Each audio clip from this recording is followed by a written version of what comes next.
What is going on YouTube? This is Acid Roots. So I'm going to review a 2010 EP by Blood on the Dance Floor. Basically, this project is called OMFG Sneak Peek, and it came out in the fall of 2010.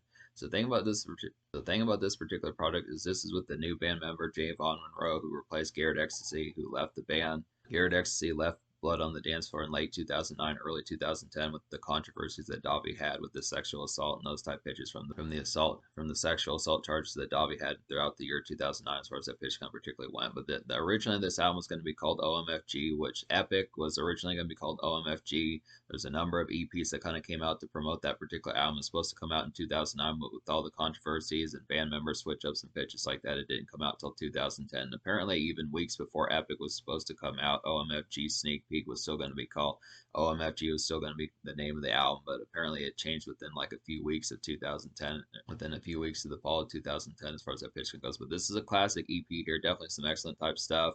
So this is a good concept, kind of get this in particular. I do like the concept of seeing this particular type one. Just some excellent type purchase, a good burst of energy. Now, the thing about this particular product is, just the fact that it's kind of hard to find as far as that pitch kind of goes. It's not readily available on Amazon and iTunes and pitches like that anymore, just because of the controversy that Blood on the Dance Floor has kind of been pulled from like those sorts of streaming websites and Amazon and those type places. I'd have to say in particular, but still good enough concept to get this. If you can find this particular product, especially if you can find it on CD, I would highly recommend it because it's definitely some sheer quality. This is Blood on the Dance Floor back in their MySpace days, their super emo type days, their kind of Japanimation type days, pitches like that. There's some excellent type stuff to get here.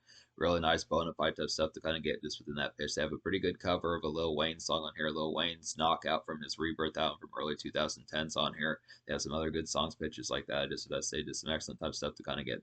A lot of these are just blistering kind of pace and just snappy tempos as far as that kind of goes. It's not really like a down tempo song.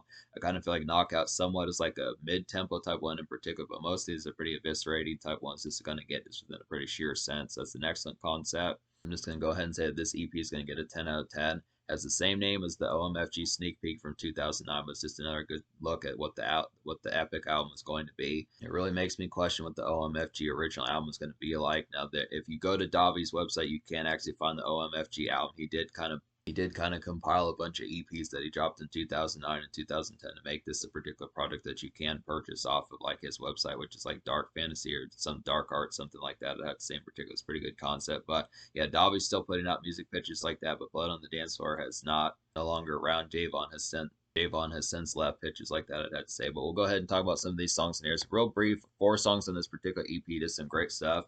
DUI is a pretty excellent type song. All 4 of the songs are pretty excellent in particular, but this is just a real nice one. It's like a day after hours kind of antics of a song, I'd have to say. Pretty nice one for that. It's like some good hangout type tunes, I'd have to say, and it's just a mellow dance pizzazz about this song, I'd have to suppose. This is like some basic club noise, I'd have to say in particular, and this is like a regular kind of exciting night, I'd have to say. So this one definitely reminds me of a more hangout type fare. I would at least say this one can kind of be like a dance club type pop, but it's not quite as heavy pounding as like the other 3 songs on here, like Knockout, Crunkman, and Designed to Kill, I'd have to say. It's just kind of one that's just more kind of relative PlayStation music, maybe Final Fantasy VII's on some of those type pitches, just relative type fare pizza and things like that, just DVD movies, some of that type stuff to kind of get in particular. Just a real good hangout type song, basic kind of dance groove, house party type stuff to kind of get just within a relative pitch of this, things being more local and residential wise, I'd have to say in particular. It's just a real nice one. But it just makes me question as to how many sheer clubs will end up playing some of these Blood on the Dance Floor type tunes, because a lot of these are pretty visceral. I just would have to say in particular, it's just some excellent type stuff to kind of get.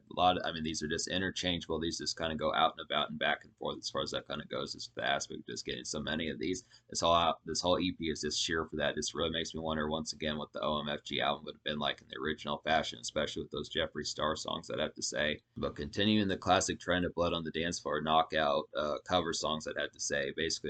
Basically kick-ass cover songs, I'd have to say. Knockout, which is a Lil Wayne cover off of his Rebirth album, is a real sheer type one, a real awesome type one to kind of get here. It's like a glissy kind of dance pop fluff of a song, I'd have to say in particular. This one definitely reminds me of vintage Blood on the Dance Floor, I'd have to say in particular. This is a good cover of Lil Wayne, I would definitely feel like, and this just has some riveting energy. So the last 3 songs in this particular product all have some pretty visceral type energy, I'd have to say. Just some excellent type concepts to get, just real snappy type bass, just some real ass shakers, pitches like that, just to really have a rave type time, really get crunk and stuff like that, get some drinks in your system, just really get going, some of that type pitch. Excellent type stuff for early 2010s type fear and like that emo craze, MySpace craze, some of those type pitches kind of get into some excellent type stuff. Crunkman's another nice one for that. It's like a dream pop kind of dance gem, I would have to say in particular. This one reminds me of like Japanimation. I would definitely say it's something that you'd listen to after watching like an anime episode, something like that, with like a relative dub, some of those type pitches, stuff like that. It's like a quick pacing of a song, and I feel like this is a great song to dance to while tipsy, I'd have to say in particular. So it's not bad. So this is some excellent type stuff here to get. Once again, another highlight. Crunk Bandits is a real good chorus. This pitch just like that. I'd have to say that throughout this particular chorus is just it's pretty frenetic type one. This real fast, snappy type one to kind of get in particular. This real nice jive one to kind of get.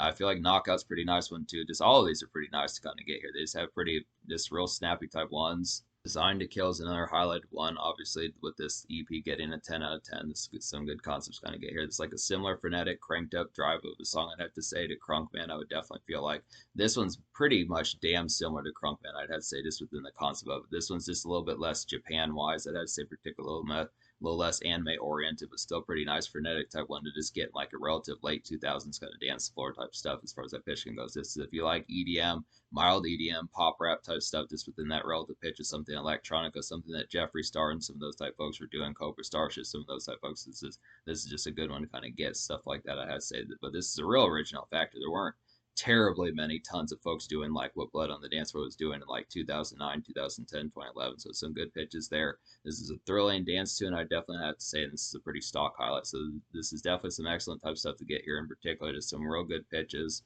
Really like the concept of all this fury in particular as far as that kind of goes along with it. Just some excellent type stuff to kind of get just within the fashion of real blistering pace and just things that really get you moving and up out your seat and pitches like that as far as that particular kind of goes. Definitely some good songs for ladies you really get to shaking their ass. But this is definitely some pretty spicy type stuff to get ladies shaking their asses on the dance floor and get to dancing with them as far as that particular pitch kind of goes. Just some real furious type stuff to really have for some blistering type pace. I really like this kind of emo pop rap type of appeal that this particular kind of has. Once again, this is a pretty good lane to carve out here, and there definitely should have been.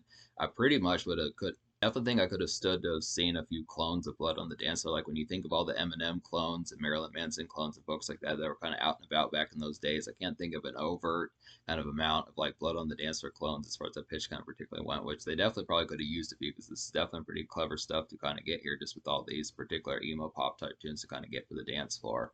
This relatively happens to be a thing. But yeah, this EP gets a 10 out of 10. Same thing with the social score, 10 out of 10. Just the blistering energy. This is just a real frenetic type one. This really is hyper induced. Just what I'd say, it's real hyper pitched. So it should be pretty infectious to kind of get and just fuck with a lot of these as far as the particular kind of goes.